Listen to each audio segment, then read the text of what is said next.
नमस्कार।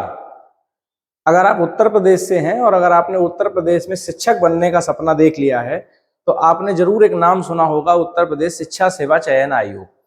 ये आयोग जो है, इसका गठन हाल में ही किया गया है और प्रदेश के अंदर जितनी भी शिक्षक भर्तियां होंगी, चाहे वो प्राथमिक हो, चाहे वो जूनियर हो, चाहे टीजीटी, पीजीटी, या प्रदेश में जितनी भी शिक्षक भर्तियां होंगी, वो सभी इस आयोग के द्वारा करवाई जाएंगी।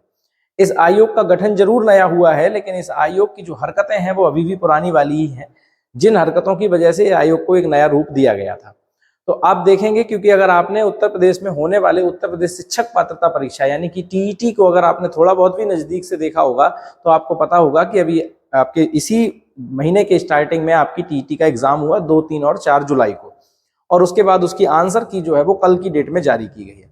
आंसर की में इतनी भारी गड़बड़ियां हैं, आप देखिएगा। सबसे पहले मैं आपको दिखाता हूं कि ये उत्तर प्रदेश सेवा शिक्षा चयन आयोग है और इसके जो अध्यक्ष जी बने हैं, ये माननीय प्रशांत कुमार जी, पूर्व डीजीपी उत्तर प्रदेश सरकार के बने थे। तो हम लोगों को एक उम्मीद ये हुई थी कि जब हमारे अध्यक्ष बढ़िया होंगे तो काम बढ़िया होगा और हम लोगों की हित की बात होगी। लेकिन वही बात होती ना कि एक आदमी क्या कर सकता है, क्योंकि सिस्टम तो पूरे से बनता है। जब आप पेपर बनाने के पैटर्न को देखेंगे, जब आप आंसर की के पैटर्न को देखेंगे, तो आपको ये समझ में आएगा कि कितनी भारी गड़बड़ियां हुई हैं। आप वीडियो को पूरा देखिएगा, मैं आपको बताता हूं। देखिए, अगर जैसा मैंने अभी बोला था कि यूपीटीटी का जो नोटिफिकेशन है, वो टाइम से एक डेट दी गई, इसको नोटिफिकेशन आएगा, इसको एग्जाम होगा, बाकायदा इसको करार किया गया, यहाँ पे नो प्रॉब्लम।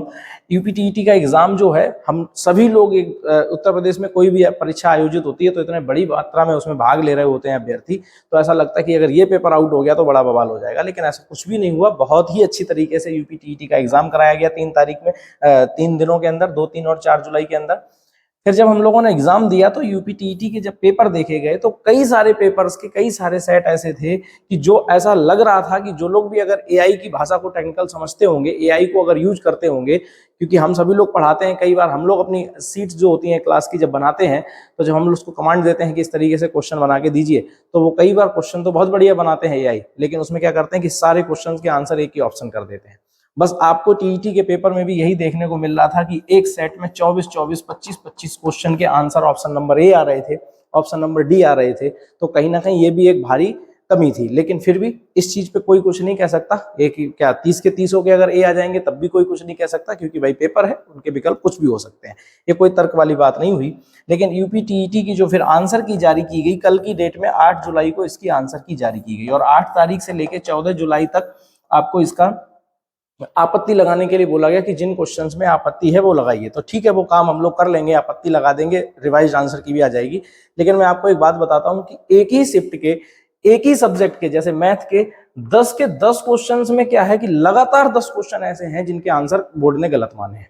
तो अब समस्या ये होती है कि आप किन लोगों से पेपर बनवा रहे हैं, आप किन एजेंसी से पेपर बनवा रहे हैं, उनकी जिम्मेदारी क्यों नहीं तय करते कि आप एक क्वेश्चन गलत हो जाए, चलिए ठीक है, आपका पेपर जो हुआ 6 शिफ्ट में हुआ या 5 शिफ्ट में हुआ, हर शिफ्ट में 1 से 2 क्वेश्चन गलत हो जाए, अलग अलग सब्जेक्ट में गलत हो जाए, कोई बात नहीं, समझ में आता है।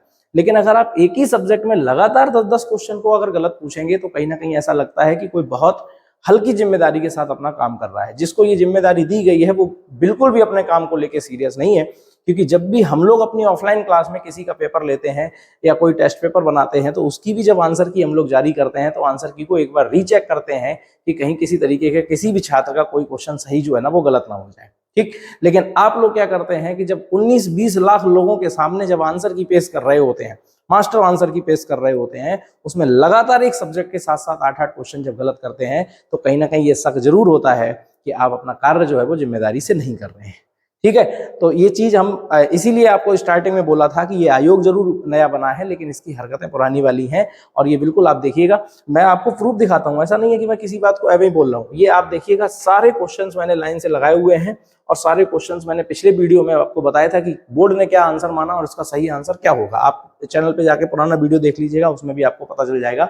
और ये सभी के सभी सिंपल क्वेश्चन, ऐसा भी नहीं है बहुत हैवी क्वेश्चन। ये 7th 8th क्लास के क्वेश्चन है, 9th क्लास के क्वेश्चन है। इनको 9th का तो कोई मतलब ही नहीं है, 7, 6, 7th 8th क्लास के क्वेश्चन हैं, प्राइमरी और जूनियर लेवल के सवाल हैं। और इनको हल करने में बोर्ड लगातार एक सेट के अगर क्वेश्चन गलत बोलता है, तो कहीं ना कहीं ऐसा लगता है कि बोर्ड अपने काम को ईमानदारी से नहीं कर रहा है। ठीक, इसीलिए मैंने बोला कि बोर्ड नया, लेकिन हरकतें पुरानी वाली रखेंगे। ठीक, हिंदी में बहुत सिंपल सिंपल सवाल, अगर कोई उसको एआई से छोड़िए, आप किसी सिस्टम से भी नहीं आंसर की बनवाएंगे, अगर कोई एक व्यक्ति पढ़ा लिखा भी बैठ जाएगा हिंदी का पेपर बनाने और वो भी जान लेगा कि उस व्यंजन क्या होता है, उस व्यंजन क्या नहीं होता है, पता नहीं आप किससे पेपर सेट करवा रहे हैं जो इस तरीके से आंसर को गलत करके देते हैं। ठीक है, तो आप इन सारी चीजों पर रिव्यू करिए, और बाकी हम लोग तो आपत्ति लगा ही रहे हैं, हमें पूरा भरोसा है कि आपत्ति लगाने के बाद आप उन चीजों पर फिर से काम करेंगे और अपना जो भी बोर्ड अपना फैसला लेगा वो बोर्ड का फैसला स्वागत योग्य होगा।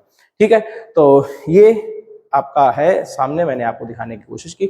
बाकी अगर आप चैनल पे नए हैं और अगर आपको मेरी बात जो है ना वो थोड़ी बहुत ठीक लगी है तो इस चैनल को सब्सक्राइब कर लीजिएगा। बाकी वीडियो में कमेंट सेक्शन में जरूर कुछ ना कुछ बता सकते हैं। अगर आप मेरी बात से सहमत हैं तो अपनी सहमति जताइए, और अगर आप मेरी बात से असहमत हैं तो भी कमेंट सेक्शन में कुछ ना कुछ बता के आप अपनी असहमति भी जता सकते हैं।